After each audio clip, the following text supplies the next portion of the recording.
Barrio Privado San Andrés, Lote 45, Benavides, Partido de Tigre, provincia de Buenos Aires, a 60 kilómetros de Villafiorito, donde todo empezó. Detrás de estas rejas, en una casa alquilada por $16,000, en un playroom convertido en habitación improvisada, con la medicación guardada en un tupper sobre la heladera y las ventanas tapiadas, murió el hombre que hizo llorar a estadios enteros con una pelota en los pies. No fue en una mansión propia, no fue rodeado de lujo, no fue con un equipo médico digno de su nombre.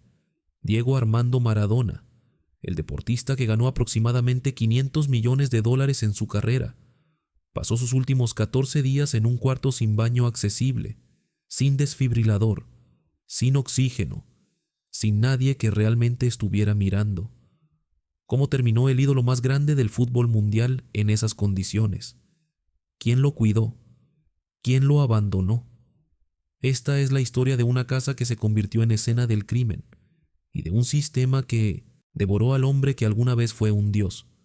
Para entender cómo Diego llegó a ese playroom en Tigre, hay que volver al principio.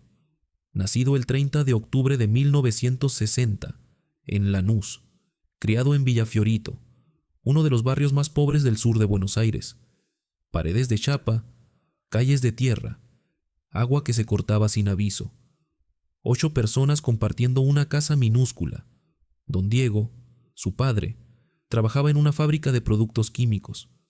Doña Tota, su madre, mantenía la casa unida con voluntad pura. Pero ahí, entre la miseria, había un chico que hacía cosas imposibles con una pelota. A los 10 años lo descubrió un cazatalentos de Argentinos Juniors y le cambió la vida para siempre. Debutó profesionalmente a los 15 años, 10 días antes de cumplir 16. A los 21, el Barcelona pagó $7,6 millones por él, un récord mundial en ese momento. 2 años después, el Napoli pagó 10,48 millones, otro récord. En Nápoles se convirtió en algo más que un futbolista. 2. Scudettos, una Copa UEFA, una Copa de Italia. Transformó una ciudad entera que vivía a la sombra del norte rico de Italia. Lo trataban como a un santo, le encendían velas, le ponían su imagen junto a la de San Genaro, y en el medio, el Mundial de México 86, la mano de Dios contra Inglaterra, el gol del siglo en el mismo partido. Diego cargó a una selección entera sobre sus hombros y le regaló a Argentina su segundo título mundial. El mundo entero se arrodilló ante él, pero Nápoles también fue donde la cocaína se instaló en su vida de forma permanente. Las noches interminables, las conexiones con la camorra, las fiestas que duraban días, el dinero que entraba a chorros y salía más rápido todavía. Se estima que a lo largo de su carrera Maradona generó cerca de $500 millones, pero la fortuna se evaporó. Drogas, demandas fiscales en Italia por 37 millones de euros, divorcios, un entorno que le sacaba hasta el último centavo. Al momento de su muerte, tenía propiedades dispersas, el departamento de Segurola y Habana en Villa Devoto, una casa en Nordelta, una mansión en Bellavista, un departamento en Puerto Madero, un hotel en Cuba, pero ninguna estaba preparada para recibirlo como paciente. Ninguna tenía lo que él realmente necesitaba. En 2019, Maradona aceptó dirigir a Gimnasia y Esgrima La Plata. Era un trabajo modesto para alguien de su estatura, pero Diego necesitaba el fútbol como necesitaba el aire. Vivía en Campos de Roca, localidad de Brandsen, en una casa con cancha de fútbol, 5 de césped natural y piscina de natación. Tenía todo lo que quería, excepto salud. Su cuerpo ya no respondía. Hinchazón visible en las piernas y el rostro. Dificultad para caminar distancias cortas. Problemas cardíacos crónicos que arrastraba desde hacía más de una década. Anemia detectada en estudios previos. Para octubre de 2020, su estado anímico y físico eran alarmantes. Dormía muchas horas, comía mal, se aislaba. Sus hijas Dalma, Gianina y Hanna intentaban coordinar su cuidado, pero Diego era un paciente imposible. Rechazaba tratamientos, desconfiaba de los médicos, hacía lo que quería, El 30 de octubre de 2020 cumplió 60 años. Las imágenes del festejo dieron la vuelta al mundo por la razón equivocada. Se lo veía hinchado, desorientado, arrastrando los pies.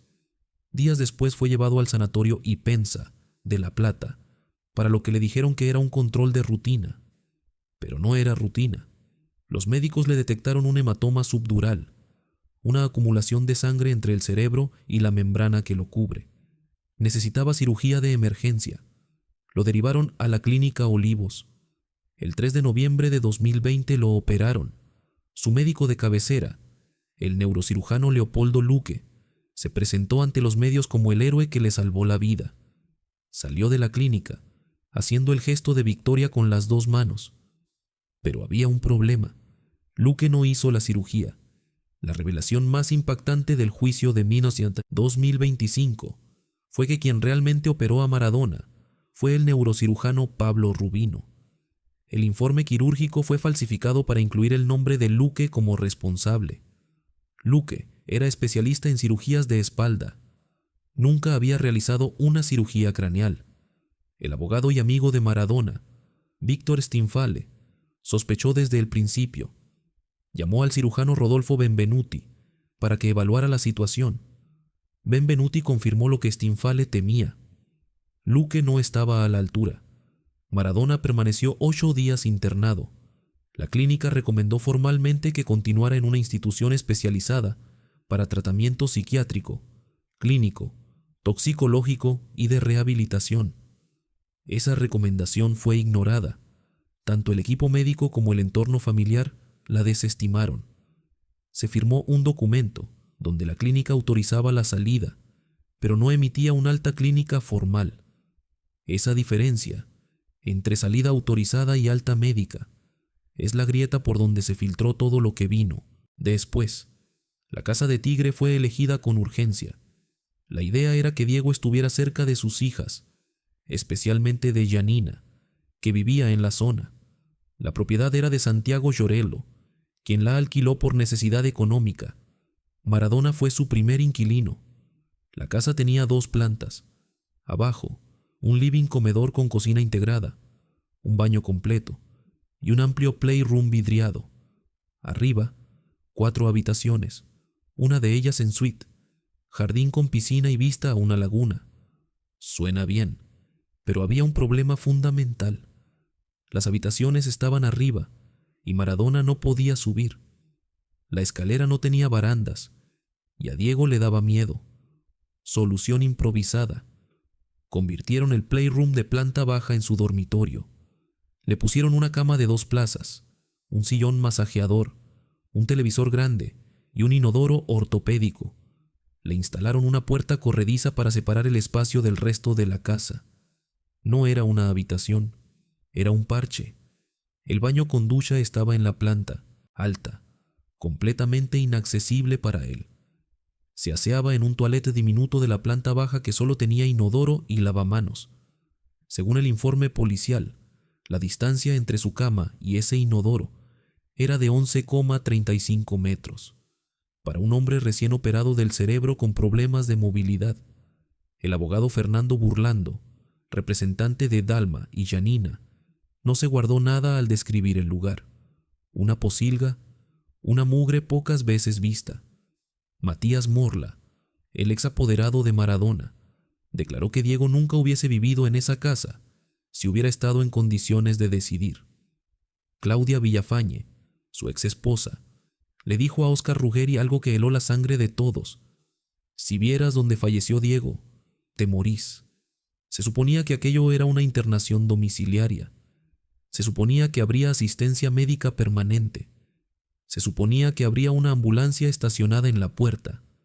El dueño de la casa, Llorelo, declaró en el juicio que le prometieron exactamente eso. Pero cuando fue a la propiedad el 19 de noviembre, 6 días antes de la muerte, no vio ambulancia por ningún lado. No había desfibrilador. No había tubo de oxígeno. No había aparatología médica de emergencia de ningún tipo.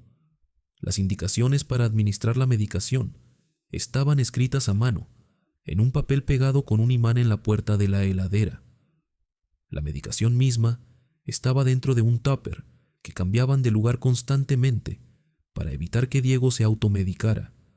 Las ventanas del playroom habían sido tapiadas. No había elementos esenciales para una emergencia. Gasas, sueros y botellas de agua desperdigados por la casa. 2 celulares. Eso era todo. El médico clínico Pedro Di Spagna visitó la casa exactamente 2 veces en 14 días. La psiquiatra Agustina Kosachov supuestamente falsificó un certificado médico de una visita que nunca realizó. 17 de 22 peritos de la Junta Médica Interdisciplinaria que evaluó el caso llegaron a la misma conclusión. Hubo responsabilidad penal en la muerte de Diego Armando Maradona. Maradona llegó a la casa el 10 de noviembre. Los primeros días fueron aceptables. Disfrutaba de la galería, se sentaba a mirar el jardín, conversaba, pero gradualmente todo fue cayendo. Dejó de salir, dejó de comer con regularidad, se negaba a tomar la medicación. El psicólogo Carlos Díaz, el último en sumarse al equipo médico, tomó una decisión que los fiscales consideran criminal. Determinó que los familiares no visitaran a Diego para dejarlo tranquilo. La familia quedó efectivamente aislada del paciente. Los fiscales del caso lo formularon con palabras que no dejan margen. Maradona fue aislado y condenado al olvido. En la casa quedaban su cocinera Monona, su sobrino Johnny Espósito, su secretario Maxi Pomargo y los enfermeros de turno, quienes recibieron una orden clara: no molestar al paciente. El enfermero Ricardo Almirón declaró que Maradona rechazaba que entraran a su habitación. Hanna Maradona admitió después que cuando fue a devolver la casa al dueño, la propiedad no estaba en condiciones. Tuvo que llamar albañiles. Había cosas rotas. Tuvo discusiones con Llorelo, porque exigía que se la devolvieran como estaba. 25 de noviembre de 2020, 8:01 de la mañana. El enfermero Almirón escribe en el grupo de WhatsApp del equipo médico: el paciente descansa en buena forma. Se rehusó a la ingesta de sólidos. 8:03. Reporta datos de diuresis. 8:52. La enfermera Dayana Madrid informa: el paciente sigue descansando. Después de eso, silencio. El siguiente mensaje ya no fue un reporte de rutina. El equipo médico encontró a Diego Armando Maradona, sin signos vitales en la habitación improvisada del playroom. El primer médico en llegar fue Colin Campbell Irigoyen, un vecino del barrio. Su declaración ante el tribunal fue devastadora. No tenía signos vitales hace un tiempo largo. La autopsia determinó la causa: paro cardiorrespiratorio secundario, a edema agudo de pulmón por pironetietosierpare, insuficiencia cardíaca crónica. Su corazón estaba dilatado, el doble del tamaño normal para un hombre de su edad. Pesaba 503 gramos cuando lo normal es 300. Tenía 60 años, pero su cuerpo cargaba décadas de abuso acumulado: cocaína, alcohol, medicamentos, cirugías, sobrepeso, estrés de una vida vivida a una velocidad que ningún cuerpo humano está diseñado para soportar. La noticia paralizó a Argentina. Millones salieron a las calles. En La Boca, en Nápoles, en Villa Fiorito, en cada rincón donde alguna vez rodó una pelota, la gente lloró como si hubiera perdido a un familiar. La Casa Rosada organizó un velatorio que se desbordó. Hubo enfrentamientos entre la policía y miles de personas que querían despedirse. El féretro tuvo que ser retirado antes de lo previsto. Argentina enterró a Diego Maradona en el cementerio Jardín de Bella Vista, junto a sus padres don Diego y doña Tota. El chico de Fiorito volvió a estar con los suyos, pero la forma en que llegó ahí no se la perdona a nadie. Hoy, 7 profesionales de la salud enfrentan cargos de homicidio simple con dolo eventual, penas de 8 a 25 años de prisión. Leopoldo Luque, el neurocirujano que no operó pero firmó como si lo hubiera hecho, acusado de restarle importancia a los síntomas cardíacos que Diego mostraba en sus últimos días. Agustina Kosachov, la psiquiatra que estaba en la casa el día de la muerte y que según la acusación no le practicó reanimación cardiopulmonar, acusada además de falsificar un certificado médico y de no regular la medicación de forma personal. Carlos Díaz, el psicólogo que aisló a Diego de su familia con la excusa de dejarlo tranquilo. Ricardo Almirón, el enfermero que reportaba que todo estaba bien cuando claramente no lo estaba. Mariano Perroni, coordinador de los enfermeros que cuidaban a Diego. Pedro Di España, el médico clínico que visitó a su paciente exactamente 2 veces en 2 semanas. Nancy Forlini, coordinadora de la gerencia de cuidados domiciliarios de Swiss Medical, la prepaga que brindó los servicios de enfermería. La enfermera Dayana Madrid será juzgada aparte en un juicio por jurados. Verónica Ojeda, madre del hijo menor de Diego, llegó al primer día del juicio, con una remera con el rostro de Maradona, y al cruzarse con Kosachov en el pasillo, le gritó lo que muchos sentían. Dalma, Janina y Hanna estuvieron presentes desde la primera audiencia. El primer juicio, en 2025, fue anulado por un escándalo sin precedentes en la historia judicial argentina. La jueza Julieta McIntyre participó en la grabación de un documental no autorizado durante el proceso. Más de 40 testigos ya habían declarado cuando estalló el escándalo. Todo a la basura. McIntyre fue suspendida y enfrenta juicio político por mal desempeño. El nuevo juicio está programado para el 17 de marzo de 2026, con 228 testigos, ante el Tribunal Oral en lo Criminal número 7 de San Isidro, con los jueces Alberto Ortolani, Pablo Rolón y Alberto Gay. Las audiencias serán los martes, miércoles y jueves de 10 a 17 horas. Esta vez, dicen, no habrá margen para errores. La casa del lote 45 volvió a manos de su dueño. Llorelo la habita con su familia. El Playroom, donde murió Maradona, volvió a ser lo que era, un espacio de recreación con televisor y juegos. No volvió a salir al mercado. Los bienes de Maradona fueron a subasta en 2021, 87 objetos, incluyendo coches y 2 casas. La subasta fracasó. La mayoría no encontró comprador. La herencia sigue en disputa entre sus 5 hijos reconocidos: Dalma, Janina, Yana, Diego Jr. y Dieguito Fernando. El estadio del Napoli lleva su nombre. Messi le dedicó un gol levantando la camiseta de Newell's al cielo.